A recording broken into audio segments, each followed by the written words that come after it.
नमस्कार, जय भवानी, जय शिवराय सर्वांना.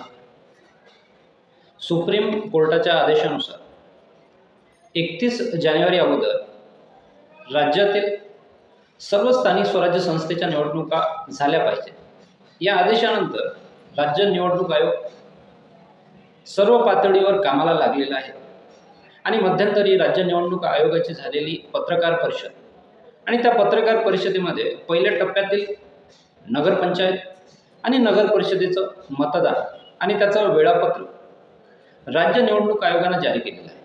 आणि जसा आचारसंहितेची घोषणा झाली, निवडणुकांची घोषणा झाली, राज्यातील सर्व प्रमुख पक्ष, घटक पक्ष, छोटे पक्ष हे सर्व कामाला लागलेले आहेत. मग तो नगराध्यक्ष पदाचा उमेदवार असेल, नगरसेवक पदाचा उमेदवार असेल, या सर्व उमेदवारांची चाचपणी राज्यातील सर्वच पक्षांनी सुरू केलेली आहे आणि त्याच प्रकारे ते काम करताना दिसत आहेत. सोबतच राज्यातील महायुती असेल, महाविकास आघाडी असेल, त्यांनी काही जागेंवर युतीमधून लढण्याचा प्रस्ताव आपल्या घटक पक्षांना दिलेला आहे.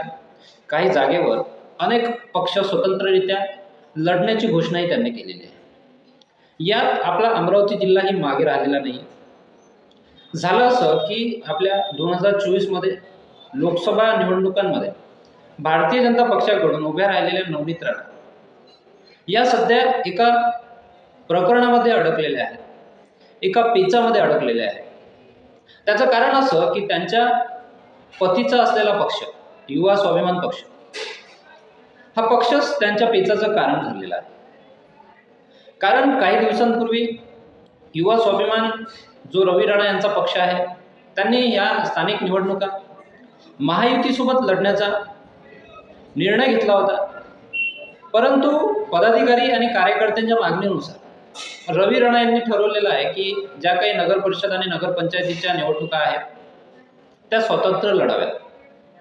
परंतु इकडे त्यांच्या पत्नी भारतीय जनता पक्षाच्या नेत्या असलेल्या त्यांनी अनेक व्यासपीठांवरून घोषणा केली की महानगरपालिका असो, राज्यातील जिल्हा परिषद असो, नगर परिषद असो, नगरपंचायती असो, या सर्व भाजपला यामध्ये एक सत्ता एका हाती भारतीय जनता पक्षाकडे जाईल आणि त्यासाठी त्या प्रयत्न करतील, प्रचार करतील, प्रसार करतील. परंतु आता युवा स्वाभिमान पक्षानं रवी राणा यांनी जी घोषणा केलेली आहे की स्वतंत्र लढण्याचा आम्ही निर्णय घेतलेला आहे, तर नवनीत राणा यांच्यासमोरच एक प्रश्नचिन्ह उपस्थित राहिलेलं आहे की आता युवा स्वाभिमान सोबत घरात असलेली मैत्री, घरात असलेले संबंध आणि आता राजकारणात असलेला हा विरोध, हा कसा हँडल करावा, त्यांना हा प्रश्न पडलेला आहे. रवी राणा यांचा पाना काय भारतीय जनता पक्षाच्या नेत्या नवनीत राणा ह्या ढिल्ला करतील की रवी राणा यांचा पाना भारतीय जनता पक्षाचा जो नट आहे तो टाईट करतील. आता कोण कोणाला ढिल्लं करतं, कोण कोणाला टाईट करतं, हे येणाऱ्या काही दिवसामध्येच आपल्याला कळेल.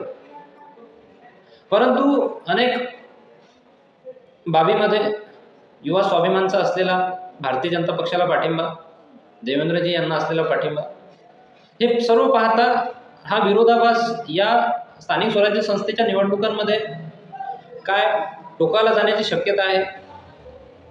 कारण या माध्यमातून भारतीय जनता पार्टी असो, एकनाथ शिंदे शिवसेना असो, अजित पवार राष्ट्रवादी असो आणि युवा स्वाभिमान असो, या सर्व पक्षाचे जे कार्यकर्ते आहेत ते एकामेकांसमोर उभं ठाकण्याची दाट शक्यता आहे.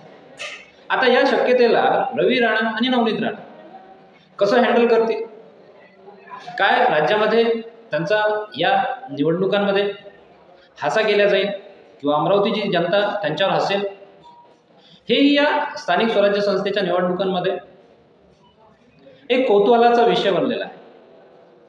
तुम्हाला काय वाटतं, आगामी या नगरपरिषद आणि नगरपंचायतीच्या निवडणुकांमध्ये युवा स्वाभिमानने वेगळं लढावं किंवा महायुतीच्या सोबत येऊन लढावं?